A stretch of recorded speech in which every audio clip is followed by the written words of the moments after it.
Mikel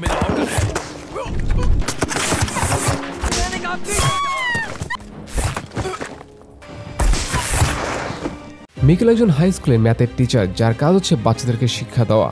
মিকেলা খুবই শান্তিপ্রিয় একজন মানুষ। তার স্ত্রীর সঙ্গে এই কারণে একটা এলাকাতে বসবাস করে। একদিন আচমকা রাশিয়ান আর্মিরা তাদের এলাকায় আক্রমণ করে মিকেলার চোখের সামনে তার প্রিয় স্ত্রীকে হত্যা করে ফেলে। এই ঘটনায় তার মনের ভিতরে প্রতিশোধের আগুন জ্বলে ওঠে। তাকে যে করে হোক স্ত্রী হত্যা বদলা নিতে হবে। এটা শুধু স্ত্রী হত্যা বদলা নয়, এটা দেশ রক্ষা গল্প, আত্মত্যাগের গল্প এবং দেশ থেকে রাশিয়ান আর্মিদেরকে তাড়ানোর গল্প। এখানে খুব সুন্দর করে তুলে ধরা হয়েছে কিভাবে একজন শান্তিপ্রিয় মানুষ প্রতিশোধের আগুনে মনস্টারে পরিণত হয়। আর মুভিতে মিকেলা স্নাইপার শটগুলো দেখার মতো, চোখ ধাঁধানো, একদম টপ ক্লাস শট ছিল। আপনি মুভিটা একবার দেখা শুরু করলে শেষ না করে কোথাও যেতে পারবেন না। সো আর বেশি কিছু বলছি না, তাহলে মুভি মজা নষ্ট হয়ে যাবে। তো চলুন আর দেরি না করে স্নাইপার দি হোয়াইট রেভেন মুভির এক্সপ্লানেশন শুরু করা যাক।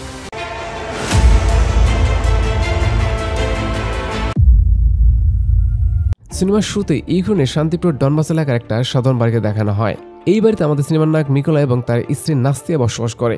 প্রতিদিনের মতো সে তার স্ত্রীকে বিদায় জানিয়ে স্কুলের উদ্দেশ্যে বেরিয়ে পড়ে। অ্যাকচুয়ালি মিকোলা পেশায় একজন গণিতের টিচার।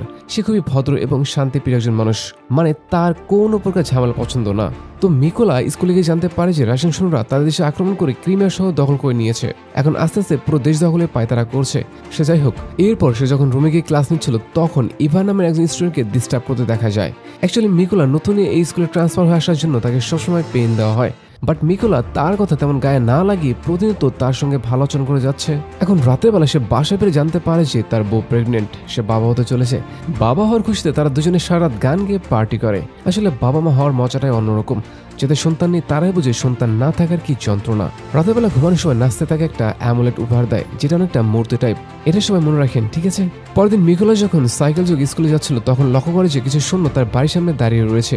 সে ভেবেছিল এগুলো হয়তো তার দেশের সৈন্য হবে, যার জন্য সে চিন্তা ভাবনা না করে স্কুলে চলে যায়। কিন্তু সে স্কুলে গিয়ে দেখতে পায় যে পুরো স্কুল ফাঁকা, সেখানে কেউই নেই।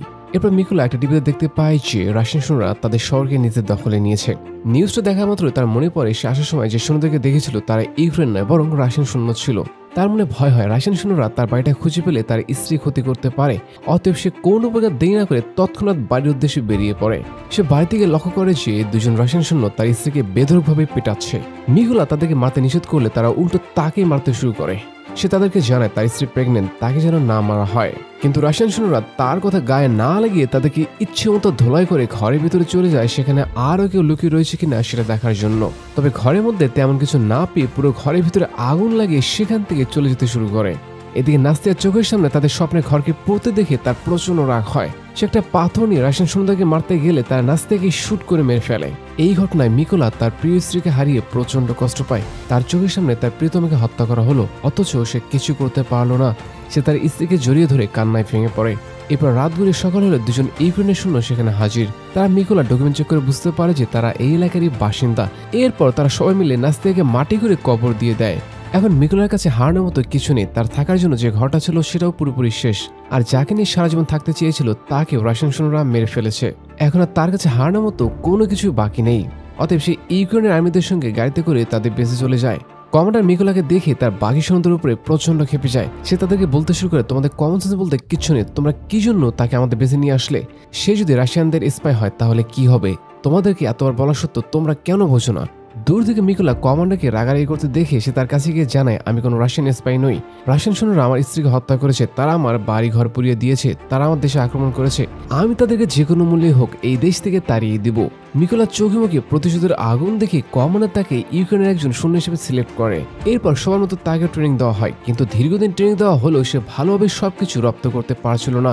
অ্যাকচুয়ালি গণিত টিচারের কাছে সৈনিকদের কাজগুলো করা খুবই কঠিন ব্যাপার, যেখানে তার অন্যান্য সঙ্গীরা খুব সহজে গান অ্যাসেম্বল এবং ডিঅ্যাসেম্বল করতে পারলেও সে কোনোভাবেই সেটা করতে পারছিল না। স্বাভাবিকভাবেই তার কাছে এই কাজ করাটা খুবই দুঃসাধ্য একটা ব্যাপার।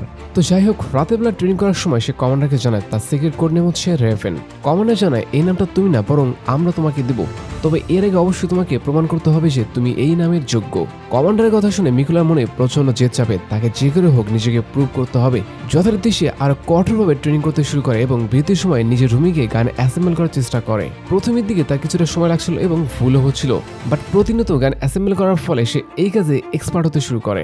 একদিন কমান্ডার সবাইকে একটা রুমে নিয়ে জানায়, আমাদের যুদ্ধ করার জন্য স্নাইপারের সংখ্যা খুবই কম, তোমাদের মধ্যে যে বা যারা স্নাইপার হতে উৎসুক তারা নিজেদের নাম বলো। এবার ট্রেনিং প্রাপ্ত সন্ধ্যার সাথে সাথে মিকোলা জানায় সে সারপ্রাইজড হওয়ার জন্য প্রস্তুত। তবে কমান্ডার জানায় তুমি তো AK-47 গান থেকে ম্যাগাজিনে বের করতে পারো না, তুমি কিভাবে সারপ্রাইজড হবে? মিকোলা বলে স্যার আপনি আমাকে একটা সুযোগ দিন, আমি 20 সেকেন্ডের মধ্যে গান অ্যাসেম্বল করে দেখাবো। তার কনফিডেন্ট লেভেল দেখে কমান্ডার তাকে 20 সেকেন্ড সময় দেয় গান অ্যাসেম্বল করার জন্য। যথারীতি মিকোলা তার চোখ বন্ধ করে ফটাফট গান অ্যাসেম্বল করতে শুরু করে। সবাই অবাক হয়ে তার দিকে দেখছিল, যেখানে অন্যরা চোখ খুলে 20 সেকেন্ড এই কাজটা করতে পারে না সেখানে চোখ বন্ধ করে কিভাবে পসিবল। বাট মিকোলা সবাইকে অবাক করে দিয়ে 18 সেকেন্ডের মধ্যে গান অ্যাসেম্বল কমপ্লিট করে। এই ঘটনায় সবাই দারুণ খুশি হয়ে তার অসাধারণ স্কিল শো করার জন্য হাততালি দেয়। এদিকে কমান্ডার তার কাছে খুশি হয়ে তাকে স্নাইপার টিমে নিয়ে নেয় এবং তার পছন্দের কোড নেম রেভেন উপাধি দেওয়া হয়। এরপর সকল স্নাইপারকে ট্রেনিং এর জন্য একটা বেসের মধ্যে পাঠিয়ে দেওয়া হয়, যেখানে ইনস্ট্রাক্টর তাদেরকে বলে স্নাইপারদের কেউই পছন্দ করে না, কারণ তারা প্রচন্ড পরিমাণে বুদ্ধিমান এবং চালাক। আর যুদ্ধের ময়দানে স্নাইপারদের জন্য কোনো নিয়ম নেই, তারা যেভাবে ইচ্ছা সেভাবে ফাইট করতে পারে। এখন ইনস্ট্রাক্টরের লেকচার দেওয়া শেষ হলে সবাইকে ভালো ভালো SBD স্নাইপার দেওয়া হয়, শুধু মিকোলা বাদে। মিকোলাকে স্কেচ দেওয়া হয়, অর্থাৎ সিমোনভ সেলফ লোডিং কার্বাইন স্নাইপার। এটা হচ্ছে খুবই প্রথম মডেলের একটা স্নাইপার গান। অন্যান্য স্নাইপার যে সুবিধাটা রয়েছে সেটা এটাতে নেই। মিকোলা তাদেরকে স্কেচ চেঞ্জ করে SBD দেওয়ার জন্য অনুরোধ করে, কিন্তু তারা তাকে এটা দিয়ে প্র্যাকটিস করতে বলে। যেহেতু মিকোলার কাছে অন্য কোনো অপশন নেই সেহেতু তাকে এটা দিয়ে স্নাইপিং শিখতে হবে। ট্রেনিং এর এক ভাগে ইনস্ট্রাক্টর সবাইকে জানায় পরিস্থিতি যেমনই হোক না কেন নিজেকে লুকিয়ে রাখতে হবে। মনে রাখো তুমি নাড়াচাড়া করলে নির্ঘাত মারা পড়বে। অ্যান্ড তাদের এই বিষয়টা প্র্যাকটিক্যালি দেখানোর জন্য গ্রাউন্ডে নিয়ে আসা হয়। সবাই স্নাইপার নিয়ে প্রস্তুত হলে তাদের সাইডে গুলি করা হয়।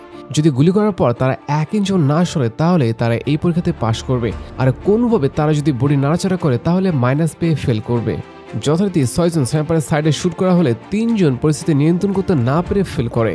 তবে মিকোলা সহ বাকি 3 জন স্নাইপার পরীক্ষায় A+ পেয়ে উত্তীর্ণ হয়। পরবর্তী ট্রেনিং এ তাদেরকে বলা হয় তোমরা নিজেদের পজিশন নিয়ে টার্গেট ফিক্সড করো, এরপর তোমাদেরকে চোখ বন্ধ করে শুট করতে হবে।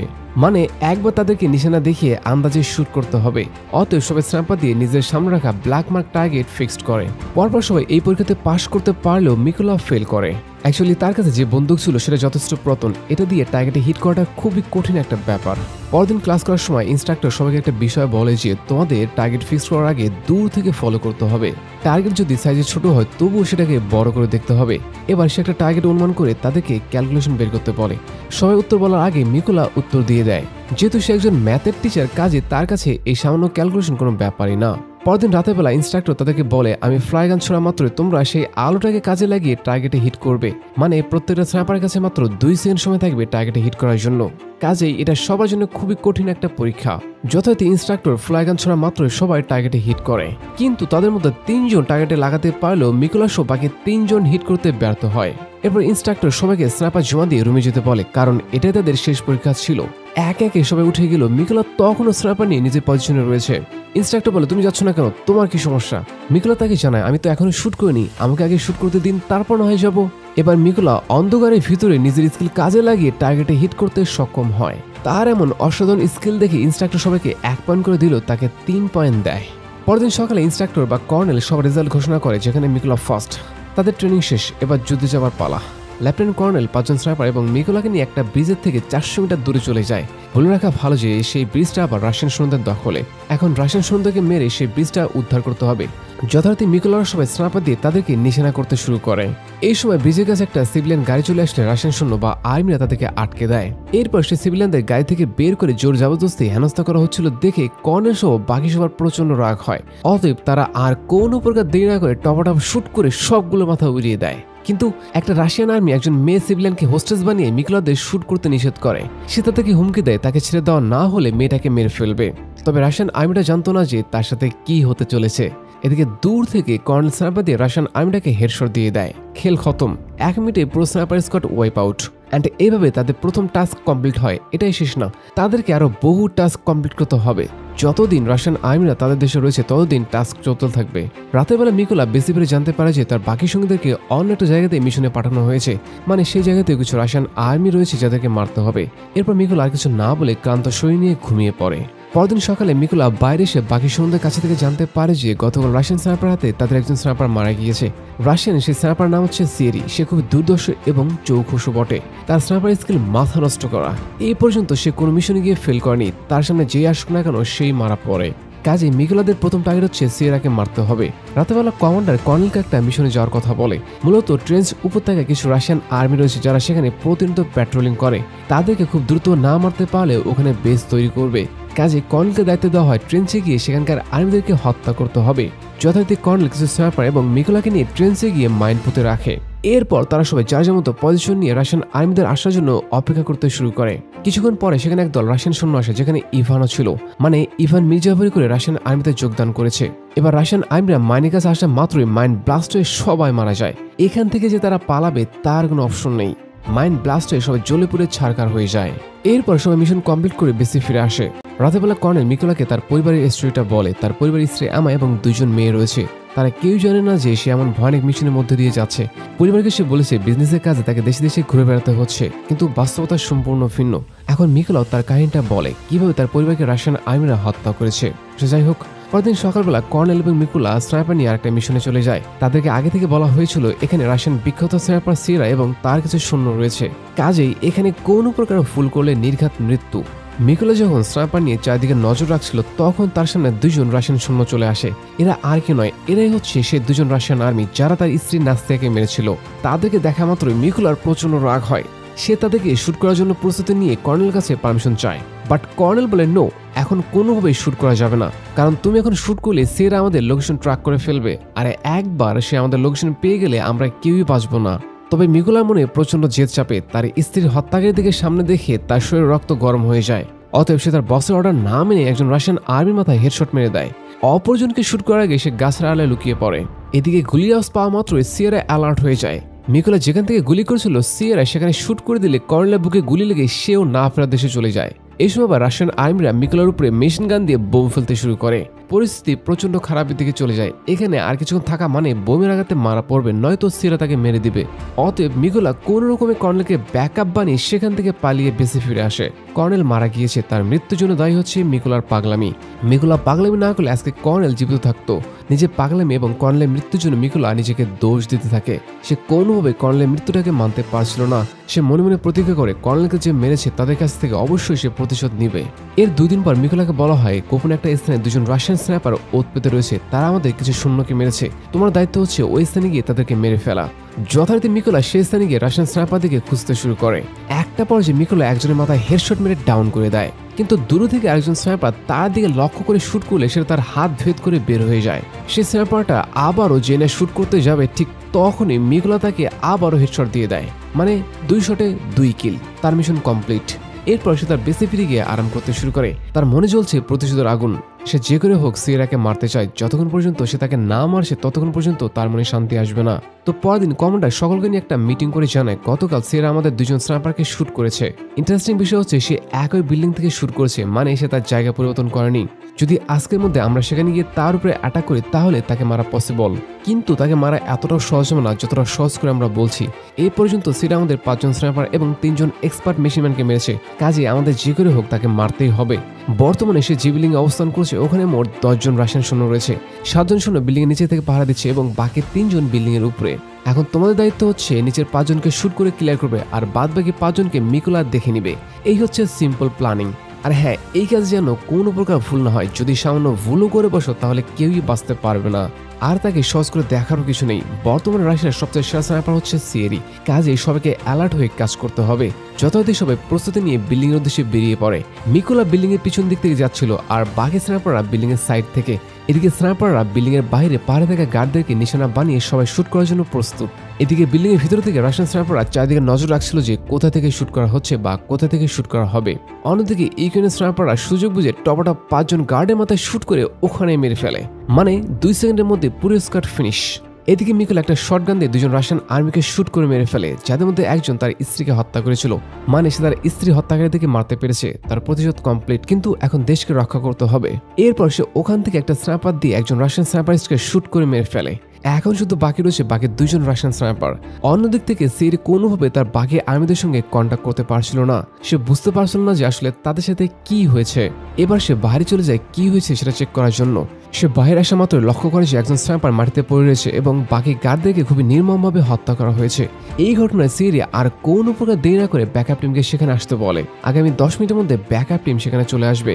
এবার সে তার জায়গায় ফিরে এসে আবারও স্নাইপার নিয়ে যখনই পজিশন নিতে যাবে তখন লক্ষ্য করে যে তার পাশে একটা কাঠের পুতুল। আর ঠিক তখনই সে কিছু বুঝে ওঠার আগে মিকোলা তার উপরে ঝাঁপিয়ে পড়ে গলার মধ্যে ছুরি বসিয়ে দেয়। অ্যান্ড এভাবে বিখ্যাত রাশিয়ান স্নাইপার সিয়েরির চ্যাপ্টার ক্লোজ হয়ে যায়। অন্যদিকে সর্বশেষ রাশিয়ান স্নাইপারকে একটা বোম মেরে উড়িয়ে দেওয়া হয়। বিল্ডিং যত রাশিয়ান স্নাইপার ছিল সব শেষ। অপরদিকে রাশিয়ান আর্মিদের একটা স্কোয়াড আসছে বিল্ডিং এর দিকে। দূর থেকে মিকোলা এবং তার ইউক্রেন আর্মিরা প্রস্তুত পুরো স্কোয়াডকে খেয়ে দেওয়ার জন্য। রাশিয়ান আর্মি কমান্ডার সিরির সাথে কন্ট্যাক্ট করার চেষ্টা করে, কিন্তু তখনও তারা জানে না যে সিরিকে মেরে ফেলা হয়েছে। এ সময় কমান্ডার কিছু বুঝুরের আগে মিকোলা তাকে শুট করে মেরে ফেলে। আচমকা কমান্ডারের মৃত্যুতে সকল সৈন্য বাইরে এসে অ্যালার্ট হয়ে যায়। হঠাৎ তারা কিছু বুঝুরের আগে ইউক্রেনের সৈন্যরা দূরে থেকে তাদেরকে স্নাইপার দিয়ে হেডশট দিতে শুরু করে। রাশিয়ান সৈন্যরা যে পাল্টা ফাইট করবে সেই উপায় নেই, মানে তারা বুঝতেই পারছিল না যে কোথায় থেকে শুট করা হচ্ছে বা কে বা কারা শুট করছে। এখন রাশিয়ান সৈন্যরা কিছু বুঝুরের আগে মিকোলা এবং তার সঙ্গীরা ফটাফট স্নাইপার শট দিয়ে সবগুলোকে ফিনিশ করে ফেলে। মানে এক নিমিষে আবারও রাশিয়ান স্কোয়াড ফিনিশ। অ্যান্ড এর মাধ্যমে তারা তাদের ডনবাস এলাকা রাশিয়ান সৈন্যদের হাত থেকে মুক্ত করে। তাদের যুদ্ধ এখন শেষ হয়নি, যুদ্ধ এখন অর্থাৎ 25 সালে এসেও চলমান।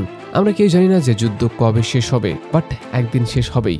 মিকোলা তার প্রতিশোধ কমপ্লিট করে তার স্ত্রী কবের কাছে আসে। সে তার স্ত্রী হত্যাকারীর দিকে খতম করেছে, কিন্তু যুদ্ধ এখনো শেষ হয়নি। এখন দেশ থেকে রাশিয়ান আর্মি থেকে তাড়াতে হবে। মিকোলা মনে মনে শপথ করে যে সে মৃত্যুর আগ পর্যন্ত দেশের জন্য লড়ে যাবে। স্নাইপার দি হোয়াইট রেভেন শুধু একটি যুদ্ধ নির্ভর সিনেমা নয়, এটা একজন সাধারণ মানুষের অসম্ভব আত্মত্যাগ, প্রতিশোধ এবং ন্যায় যাত্রার গল্প। মিকোলা তার শান্তিপূর্ণ জীবন হারিয়ে ফেলেও হারায়নি নিজের বিশ্বাস এবং দেশের প্রতি ভালোবাসা। যুদ্ধ তাকে একজন স্নাইপারে পরিণত করেছিল, কিন্তু তার ভেতরে মানুষটাকে হত্যা করতে পারেনি।